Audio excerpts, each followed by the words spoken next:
And these are prescription drugs. You know about them. They can save lives, or they can prove addictive. They can risk killing patients before they are fully vetted or safety, as safety considerations are taken into account. So while they can be life-saving, we all know that prescription drugs need to be vetted for safety. Or take cigarettes. Less safe by their very nature. They have huge health impacts. They've been more regulated over time as medical science has progressed. Or here's some food. Packaged products, dairy products. Billions of these edible products course through the U.S. annually, reaching virtually every home and every person. All these items have one thing in common in the U.S. They're regulated by the Food and Drug Administration, where public safety and medical expertise is supposed to be the driving mission, and the stakes can be high. And the fact that we're not always thinking about this stuff or how it's regulated, the sort of less visible hand of federal regulation, is a good thing. That usually means things are working, not falling apart, and you don't have to think about the things you see right here on your screen. I mean, most Americans have heard of the FDA, but few people know who leads it, and that's usually logical, because Congress designed the FDA and its staff to be mostly nonpartisan experts, doing important but dry, tedious jobs most of the time, not a place for political fireworks. But Trump's new slashing of the federal government, sometimes exceeding congressional intent and legal authority, has hit the FDA, purging over 80 staff.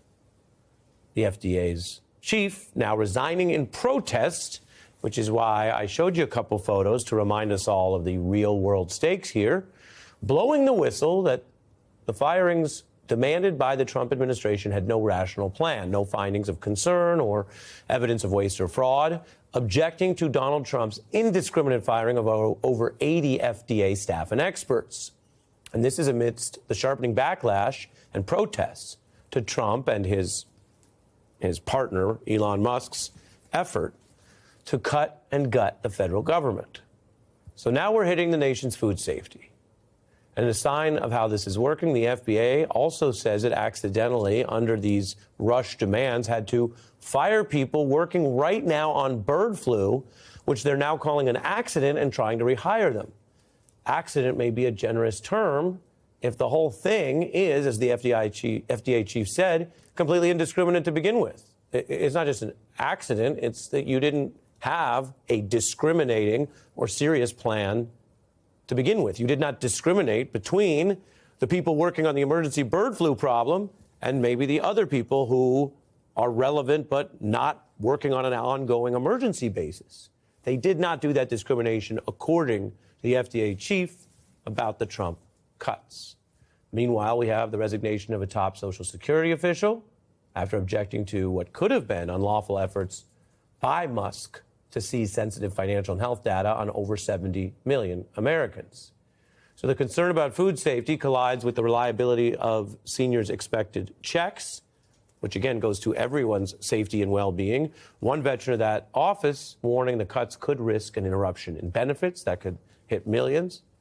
While scientific and space agencies are facing these major layoffs, Trump officials also ousting health staff on this past Valentine's weekend. Trump also softening the actual fraud enforcement across his own agencies, firing most of the watchdog IGs.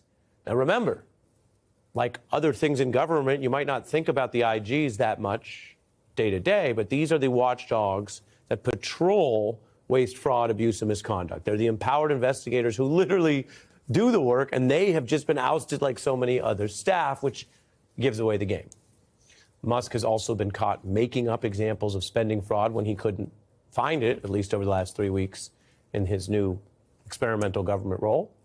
He was caught in false claims about Social Security spending and false claims about government spending on condoms.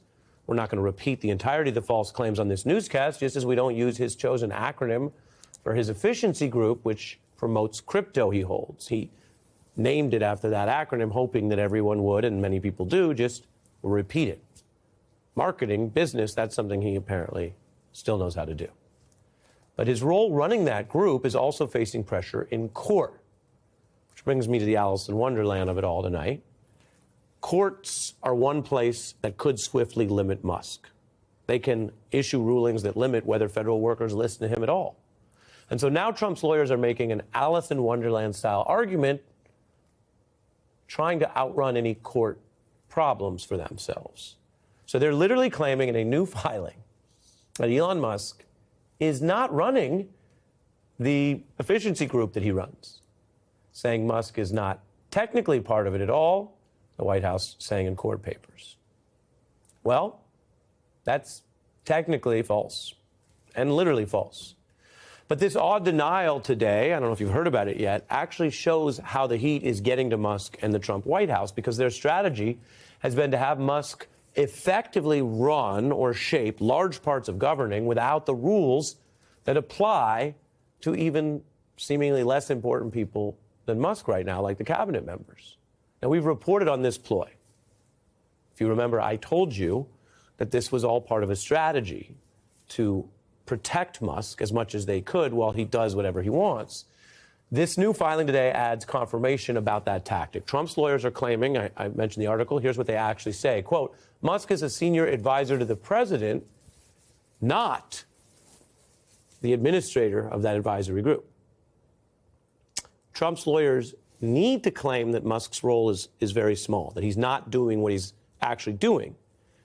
And the reasons why matter. And remind you, we still live in a system of checks and balances, even as they are being very harshly tested.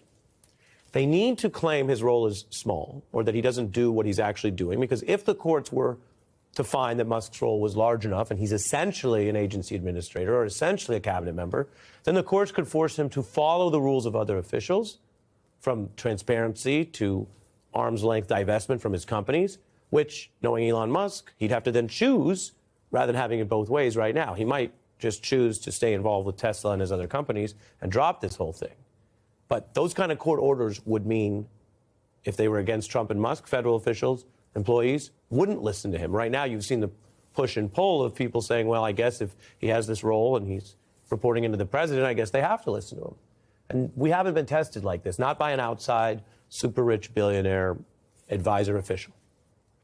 We know Donald Trump likes the spotlight, but he's done this rare presidential joint TV interview with an advisor. This is a clip. The full thing has not aired yet with Sean Hannity. When is the last time, if you look at this, you can think of a sitting president sharing an interview with another person other than perhaps their partner? We see that sometimes if it's their wife, but this guy's not even in the cabinet, and they're doing this joint interview. All of this was deliberate, trying to defend the relationship and say, hey, we're not embarrassed by how much it seems like we're co-presidenting. We're going to do an interview together.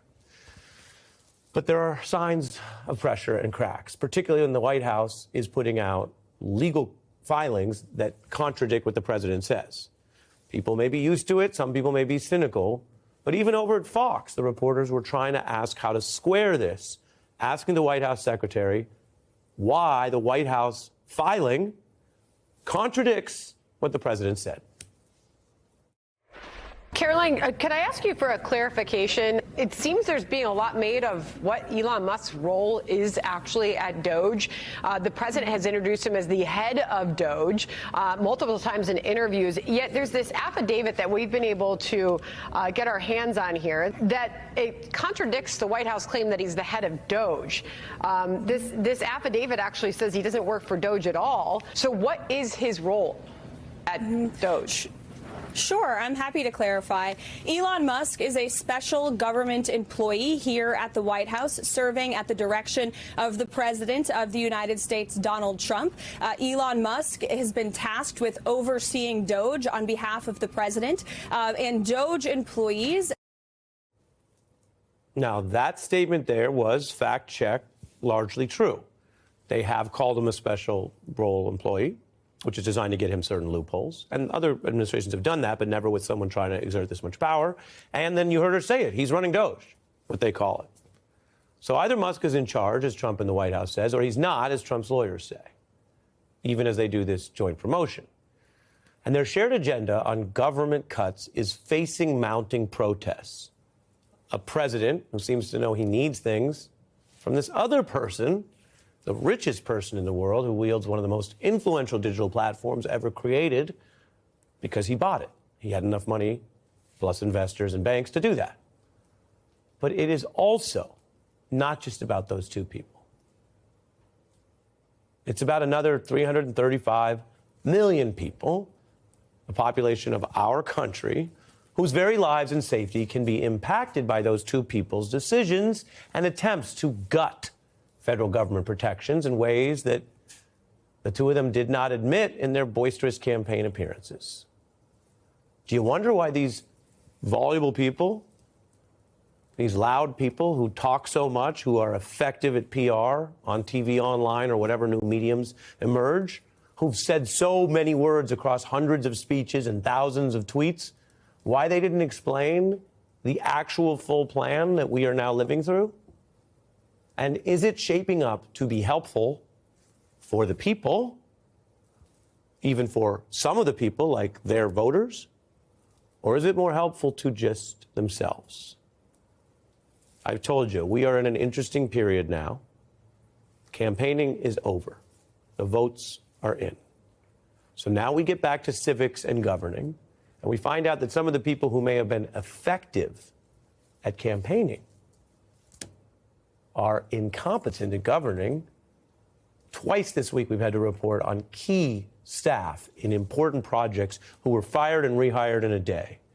Not the best people making those decisions when you have nuclear safety experts and bird flu emergency personnel going in and out of the government. So, we're in the governing period. It's not going to be as fun or as interesting necessarily as all the campaign period. It's not supposed to be.